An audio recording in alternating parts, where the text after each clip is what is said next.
In the crimson glow of an obsidian throne room, the air crackled with a dark, electric whisper.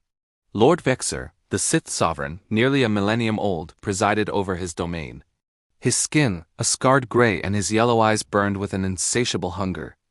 Before him knelt the Zorathians, his insectoid legions, their hive mind bound to his will by ancient dark rituals. He was not just their ruler.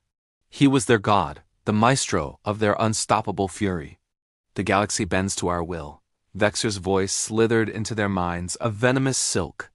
But past glories are not enough. We crave a new prize. Terra, that shimmering blue jewel, teeming with fragile primates, ripe for subjugation. Their so-called United Nations shall be our gateway. Not through fire and blade, but through words laced with shadow. A psychic buzz of anticipation rippled through the hive. Diplomacy, Vexer intoned, rising with a swirl of his black cloak, is the sharpest vibroblade. I shall walk among them, cloaked in illusion, and whisper promises that taste like freedom but reek of chains. The Zorathian armada sliced through the void, a fleet of sleek, obsidian vessels masking their true power behind holographic veils of peace. On a rain-slicked tarmac in New York, Vexer emerged, disguised as a humanoid ambassador named Elinder Voss. His illusion was perfect, silver-haired, with piercing blue eyes that hid the Sith's predatory soul. To the world, he was an emissary from a distant federation seeking an alliance. To Vexer, he was the vanguard of annihilation. Inside the United Nations General Assembly Hall, the air was thick with excitement. This was history, the first confirmed contact with extraterrestrial life. Cheers erupted as Voss ascended the podium.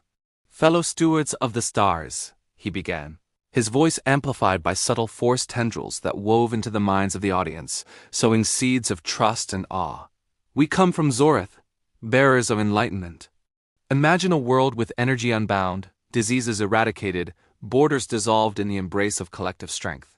He projected illusions of utopian Zorathian cities, spires of crystal-piercing emerald skies, all lies drawn from the dark side's deceptive well. But they fell true. Delegates were entranced. The world's leaders, one by one, fell under his spell. In private sessions, Vexer's diplomacy sharpened to a razor's edge. To the Americans, he promised anti-gravity drives. To the Russians, unbreakable shields.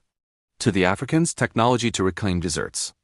Each promise was a hook, baited with subtle force compulsion. "Sign the Accord of Stars," he urged, his voice a velvet noose. The document, innocuous on its face, hid clauses that would seed Zorathian parasites into water supplies and grant his fleet's docking rights on every continent. Secretary General Maria Elena Vasquez was the last to resist. "What do you truly want from us?" she asked him in private. Vexer smiled, a predator's grimace masked in warmth. He extended a hand, and an invisible thread of the dark side coiled around her thoughts. She saw visions of a thriving humanity, of her children living in paradise. Her doubt crumbled. Her eyes glazed with fervent belief. "Trust," she murmured, signing the accord with a flourish. Word spread like wildfire. Protests flared but were quickly drowned out by media outlets, subtly hacked and influenced, spinning tales of hope. Within weeks, the first Zorathian advisors arrived.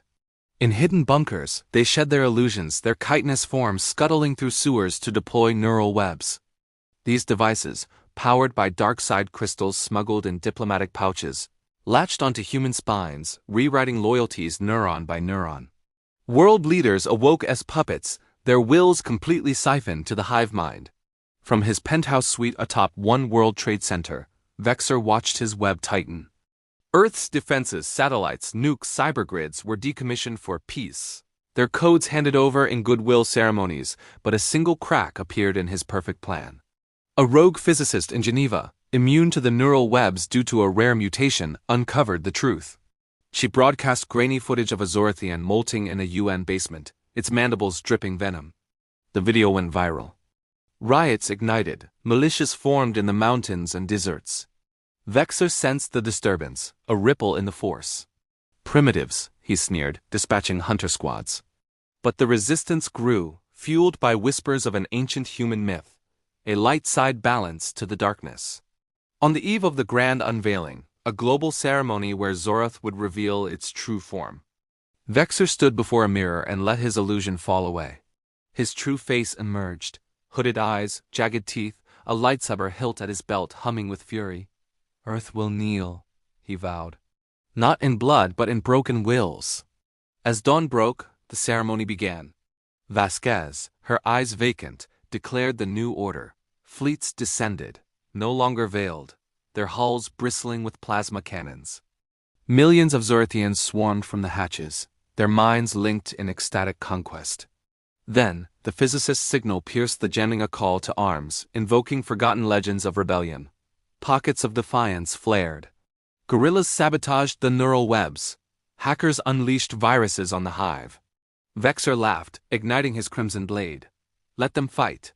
The dark side feasts on despair. Earth's conquest was not a blaze, but a creeping shadow. Humanity's golden age became a gilded cage. Yet in hidden enclaves, embers of the light still flickered, waiting for a spark to ignite the galaxy once more. The battle for Earth has only just begun. What happens next? We'll explore the Resistance's counterattack, and the epic showdown between the Sith Lord and a new kind of Jedi, right here on Earth. Don't forget to subscribe, and hit that notification bell so you don't miss the next chapter in this galactic saga. Thanks for watching.